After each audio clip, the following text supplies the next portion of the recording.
Fairmont Crest blazed under the cold light of a windy evening, where the scrape of leaves across the stone path sounded like the past whispering back to collect its debts. In a place where every handshake has a price and every glance comes with conditions, Haley chose the most crowded moment to drop her bomb. She entered like a sharp blade, slicing through layers of manufactured calm, announcing a family connection to Randy before the eager eyes of the elite. In a community where bloodlines are the quiet keys that open vaults and legacies, her words instantly worked like a coded signal, chaining every spotlight to a single point. The ancestral portraits on the walls seemed to lean in and listen, while the old trust funds trembled beneath the surface, understanding that with a single small amendment, the weight of money and power could shift to another hand. Haley understood the force of language in a world where ink can hollow out a castle faster than bullets, and she wielded it like a scythe, laying the foundation for the grandest play of her life. But for a lie to stand, it takes more than a serene face. It demands a hidden machine that runs perfectly, and their Randy was the dirty hand, the one who moves among the numbers, turning the blank spaces in the ledgers into stairways for the two of them to climb to the top. Randy knew that if you want to bend an empire like Bill Hamilton's, you don't charge through the gate. You slip through the hinge by tangling clauses, bylaws, and those petty appendices, the wealthy stuff, into documents just to flaunt sophistication. He built a network of shell companies, forced transactions to detour through safe accounts in other states, and deliberately left faint fingerprints that anyone would mistake for clerical error. Haley, who could soften any suspicion with a listening gaze, was the spear point. She didn't just get close to Bill. She learned to stand at exactly the distance that made him believe he was being chosen rather than led. Late dinners, scattered confessions about trust, and the fear of betrayal. Haley arranged them like a chessboard so that, on the right day, the new trust would bear Bill's signature in a posture of proud consent. Their plan had been polished by time until even Bill's caution began to compromise. Meanwhile, Randy quietly wove safeguard provisions into the fund, moving the beneficiary's chair to a name Bill believed was for humanitarian purposes, when in reality it was a long rope binding the fortune to sand pits Randy had dug. Each time the papers passed a notary, Haley's heartbeat quickened, not from fear of discovery, but because the finish line was near enough to touch, near enough to picture the day of disappearing. Then everything cracked from a detail that seemed small but fell like a weight just as the mechanism began to spin fast. Haley was pregnant. That twist was a double-edged blade driven straight through their entire premise. If she and Randy were kin, a pregnancy wasn't merely a scandal. It was a sign exposing their lie at its root. If not, the claim of kinship would collapse into a joke before the same crowd that once applauded. In that instant, the tight-lipped walls of Fairmont Crest sprouted ears. Rumors raced down gilded corridors. Morning coffee at the clubhouse became a courtroom without a judge. Bill, the man who once assured himself he was untouchable, began to slow at every statement. The instinct that had saved him from countless market traps stirred awake, sending his eyes skimming over his own signatures with the unease of a man standing before a door he isn't sure he locked. Haley felt a new gravity settle on her shoulders, the weight not only of a child perhaps taking shape, but of the most delicate links of their scheme being dragged into the light by her own body. She thought of confessing, then feared the confession would pour all Randy's fury onto her head, feared that in his eyes she would stop being an ally and become a leak to be sealed with silence. Elsewhere, Danny, who never trusted stories that line up too perfectly, began to sense the offbeat in the machinery of power around Bill. The instinct of someone who has often seen smiles that can swallow knives made her jot down anomalies. A sudden audit reminder deferred, a charitable expense routed through an auxiliary fund, an addendum packet signed in haste after hours. Naomi, who believed herself outside the whirlpool, stumbled upon an email that seemed harmless, but linked to a bank reconciliation code Randy had once mentioned by accident. When she pieced the scraps together, the image that formed wasn't random error but a route, and Smitty, taciturn and solid as a steel hinge, ran headlong into the indifferent columns of figures where transfers flowed like streams so skillfully diverted that only someone who truly knew the terrain could. See the underground current. A small discrepancy in the fund's income report, an odd change in allocation criteria, risk reserves swelling for no reason. Each signaled a foreign hand needing the sinews of finance. Smitty knew that when a financial engine grinds, what wears down isn't just the gears. It's the keeper of the hex key's secret. Meanwhile, Haley, at the crossroads of freedom and binding, felt herself strangled between ambition and feeling. Randy, with eyes that measured only an advantage, saw the baby as a variable that ruined the equation. She detested that coldness, yet wondered if she herself was using the pregnancy as an invisible weapon to hold him, to shift the plan from theft to possession, from getaway to nest building. In nights longer than a casino after closing, she pictured two roads. One, flooring it through the storm, pressing Randy to finalize what needed signing, knitting a clean enough transfer to vanish before Bill turned the page. Two, stopping, dropping the mask, confessing to Bill like throwing herself into the fire just to preserve a germ of life, accepting the price so she wouldn't sink with it. Each choice carried its own toll. Lose Randy and face revenge, or lose herself by continuing to play the woman who knows how to trade smiles for signatures. She no longer knew what in her was real and what was a role crafted from the start, but she knew the longer the engine of deceit ran, the more grease it demanded, and that grease was conscience. Randy wasn't without a past he told himself could justify him. He believed Bill's empire was built with stones quarried from mountains others had wept to lose. He treated his own actions as redistribution, a warped justice sufficient to let him sleep in daylight. Somehow Haley stepped into that murky zone, turning Randy's revenge into a plan with an exit. But the child, real or not, revealed the truth about how he loved. If love was a lever, he would use it. If it was an anchor, he would cut the rope when the boat needed speed. That calculating cruelty made Haley understand that some men consider the heart an asset with a short depreciation schedule. She was angry at him as she was at herself for choosing an ally who counted numbers more readily than her pulse. And she grew angrier when she looked in the mirror and saw a face that could shake a room yet was helpless before a truth beating lightly within her. An insistence demanding she choose a side, the path drawn or the life not yet named. Bill sensed the air shifting in the mansion, the way the wealthy notice a painting hung a fraction crooked, so small, but enough to sting the eyes. He began to review the relationships that had sprouted around him since Haley walked in. From Danny's steady gaze, to Smitty's dry notes, to Naomi's jittery quiet, everything gave off the stale smell of a dish left out too long. From his perch as the man who thought he held every spring, Bill found he might be the one primed to sign what he believed he controlled. His rage rose not only at the risk of losing money but at the insult to his pride. The man who prided himself on reading a lie before it spoke had let the lie stand beside him, touch his hand, whisper in his ear. That feeling was more terrifying than any loss. Pushed him into the state of a hunter who has spotted strange tracks in his territory. Cold, seething, ready to flip every stone, examine every budget slice, cancel every pleasant appointment to let the numbers retell the story. And like all seasoned hunters, he knew that to find a predator, you follow the prey's path.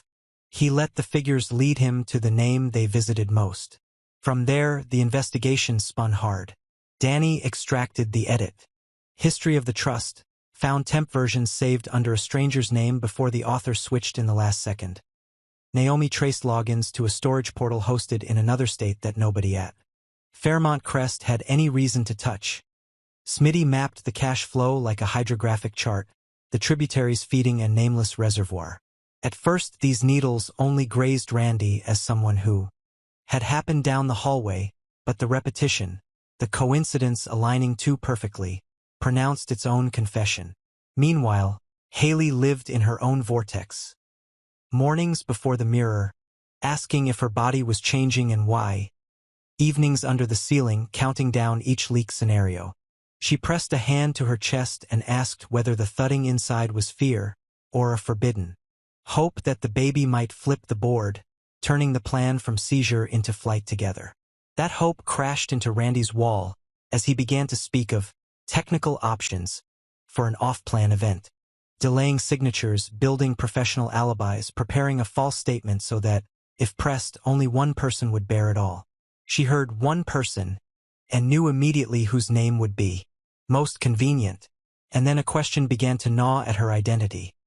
Was she truly pregnant, or had some part of her decided to use the idea of a child as a final lever when she felt Randy sliding? From her grasp, the question wasn't just moral, it was survival. If the pregnancy was real, she would face a lattice of consequences. The fake kinship turning into an indictment, the financial scheme collapsing into litigation, Bill becoming a wounded rival ready to grind her down. If the pregnancy was a strategic fiction, she would be the one burning the escape route, betting with the friliest. Collateral, the fading last bit of her trust in herself. The line between truth and falsehood was a thread. Each time she pulled, guilt coiled tighter. She wanted to blame Randy for turning her into a chess piece, but she couldn't deny that she had leapt onto the board by choice. She wanted to let go, but the hunger to escape weakness, the hunger that haunted her from the day she stepped into Fairmont Crest, held her back, telling her that once you are near the endgame, only going forward can save what remains unbroken of your pride. Meanwhile, Randy sat before a screen dark as stainless steel walls, scanning encrypted files and two letters that irked him. BG, the initials of the largest fund Bill loved to boast about. He calculated the moment to trigger the final transfer, a whip crack that would send the fortune through a buffer region before vanishing off the legal map. But Haley made him change the timetable, and that change opened a gap through which Danny and Smitty slipped to hammer in the first stakes. Randy recognized the danger and, like anyone who lives by coldness, weighed cutting off a limb to save the body. He saw his escape more clearly when he placed Haley as an independent deceptive actor, enough to tell a story in which she exploited Bill's trusting habits, and he was merely a consultant dragged along. With surgical cruelty, he drafted the emotional arc, a greedy woman faking a pregnancy to trap both lover and tycoon. He reckoned it would convince a public eager to hate ambitious women. He forgot that numbers don't hate women. They only recount the path of money. The climax arrived when Bill, with enough data in hand, no longer needed a confession to place the names correctly on the diagram. The sense of betrayal rose to his throat, but he chose to cork the eruption that would make him look compromised. He tasked Danny and Smitty with digging one layer deeper while Naomi would be the steady link in the media. Whirl if everything blew. No one shouted. They laid the evidence on the table alongside a plan to freeze every transfer. Fairmont Crest, long used to noisy parties, turned into a silent battlefield of suspended signatures, locked accounts, and lawyers summoned without warning. Haley felt the ring tighten and knew the hourglass had flipped. She could confess to Bill laying the child, if there was one, on the scale as a thin shield to beg for mercy, accept a lighter sentence in exchange for a chance at rebirth. Or she could run with Randy down the dark road, bundling the plan's remnants, wearing the storm as a cloak and pushing to the world's margins where names are erased in new crystal.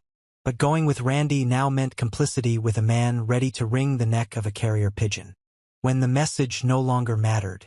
When Haley stepped out onto the veranda, the night wind rose, the smell of resin and cold iron on her face. She placed a hand on her belly, not to ask whether the child was real, but to ask whether she was ready to become someone else to preserve a life that might be demanding her first honest act after a long run of pretending.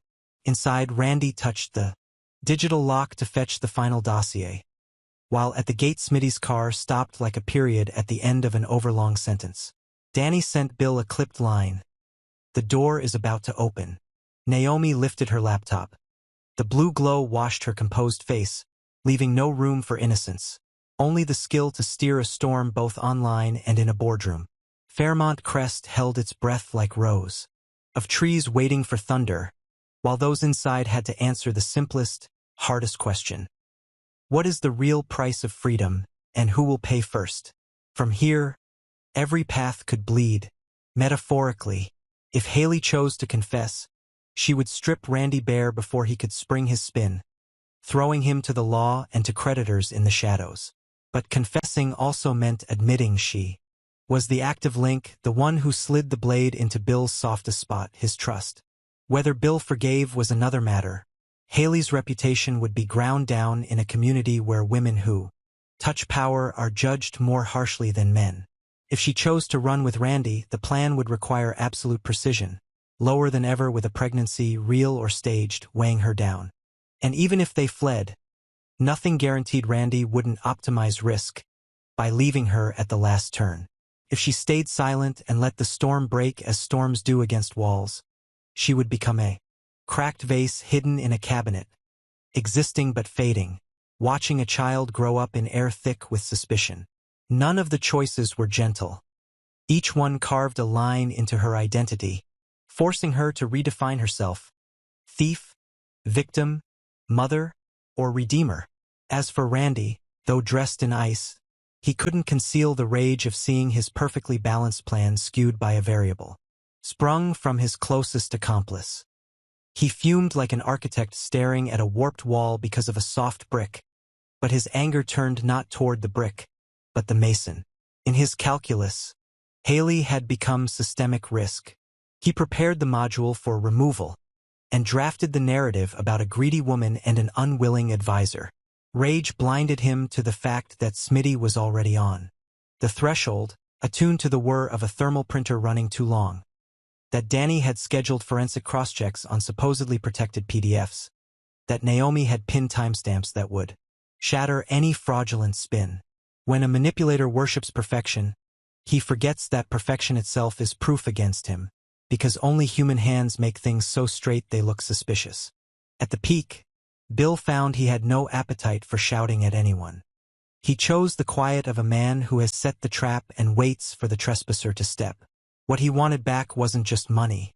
It was the sense that he could still read the world correctly.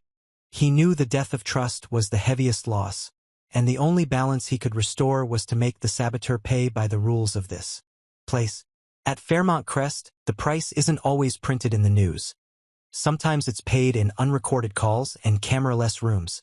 He also understood that, no matter his anger, there were lives to salvage from the wreckage. He thought of the baby as a hypothesis and realized even that was enough to make him leave Haley a way out, if she turned at the right moment. Justice doesn't always coincide with the law, and true power is sometimes the ability to decide who gets to keep a portion of their humanity after the debt is paid. That night, the storm brought no rain. It only drove the clouds faster. Names braided like ropes on a ship's deck, tightening, slipping, twisting, then loosening, waiting to see who would be brave enough to cut first, who would take the wound to keep the boat from capsizing. Haley stood between two currents, a hand on her belly, listening to a rhythm no one else could hear. She knew dawn would bring no miracle, only light to expose every stain. But light is also the only chance to see the true path. She could turn the pregnancy into the highest confession, or turn it into the final lever to yank the plug from the ruthless play. She helped stage. Randy could prove he once loved, if late, by facing Bill's wrath instead of pushing her to the front. Bill could punish to the hilt or shave off a piece of fury to spare an innocent life. Danny, Naomi, and Smitty were ready to open the door that would make all pretense evaporate like smoke. One question hung at the rim of dawn. Would the pregnancy smash the plan to pieces, or become the lever that lets someone escape in the final instant? And if the child is only a strategic specter, will that shadow be large enough to cover a heart shrinking from the fear of losing everything? Or will it only lengthen the darkness and make the fall hurt more when the sun begins to rise?